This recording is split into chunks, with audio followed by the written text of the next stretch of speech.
本节目已开通迷彩虎 APP 微信微博，敬请关注。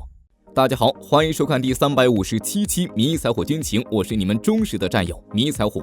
一直以来，代表摩托化陆军最高水准的印度又开挂了。前不久，印度陆军龙卷风摩托车特技表演队又创造了一个新纪录，在那摩托车上进行了58人的特技表演，正常骑行了1200米。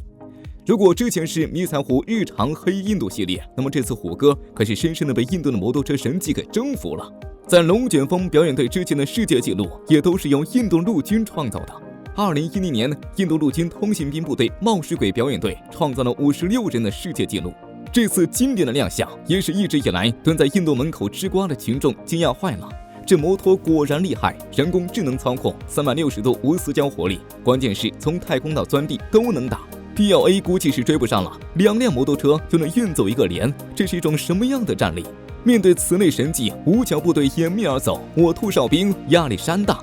不过要论起开挂的印度，人家的自信一直以来就是我们难以正常理解的。咱们有啥，人家就非要有，什么扯皮呀、耍赖呀、打肿脸充胖子呀，我不管，反正就是要比你强。我们2辆摩托车运一个连，你中国就是不行。好了，我承认这点咱还真不敢和印度争。据说印度有一款摩托车就是用退役航母造的，微信搜索迷彩虎，关注我们的公众号，回复关键词摩托车了解详情。不过要是说到印度经济增长方面已经超过中国，这就有点过了。大家知道我们是靠卖袜子背心直到飞机大炮挣钱才辛辛苦苦拉动 GDP 增长的，印度除了买的生意 GDP 竟然能够超过中国。别看印度现在10几亿人口，2万亿美元左右 GDP， 看起来好像很大一坨，其实这里面还是很凄惨的。比如非洲有11亿人口 ，GDP 也就是2.6万亿美元，拉个总数算，即使比印度还高，人均也比印度高一截。各国 GDP 数据坑多，水分也大，你说美国、印度都把房租计入 GDP， 而且是住自己房子的人也给算房租，我们从来不算这部分。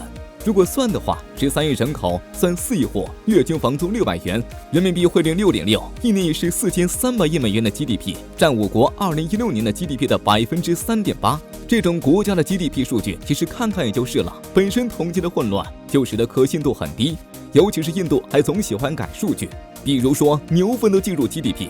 是的，没错，印度也修改 GDP 的算法，终于达到了超过中国的目的。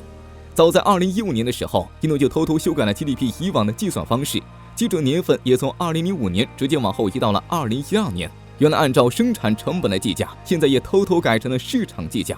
这样的计算方式让印度经济一下子就开始了崛起。2013至14年 GDP 增速从 4.7% 修正至 6.9%。这样的计算方式的改变让印度一下子走在了前列。而面对争议，印度是这样解释的：我们对 GDP 算法的调整也是为了能够更加符合国际惯例。好吧，如果继续用这种方式，那或许用不了多久就成了全球第2大经济实体，也是非常容易的事情。无论如何，印度开心高兴比什么都好，不用考虑我们的感受，不给锅背就行。至于那句孟买再不努力就被上海甩得越来越远了的话，我们也早就看开了。你见过上海有亚洲最大的贫民窟吗？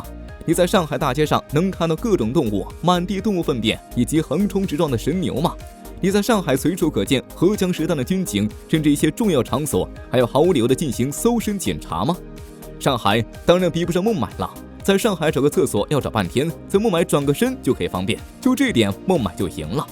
从印度这个例子里，我们也看到 GDP 数据，特别是 GDP 增长率，有时在更大程度上是一种宣传性数据。印度 GDP 总量只相当于中国1/5，按总量没法跟中国相提并论。只有在增长率上还能想点办法，只要加点小调整，把 6% 调整成 7%， 就能说经济增长率超过中国，宣称在世界主要经济体里增速最高，前景一片大好。这确实是个绝妙的主意，这招让人十分佩服。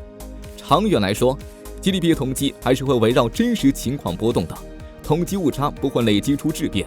因此，无论印度怎么在 GDP 统计变细法，得出自己经济增长率超过中国的结论，其经济总量和中国越来越大的差距是不会真正发生改变的。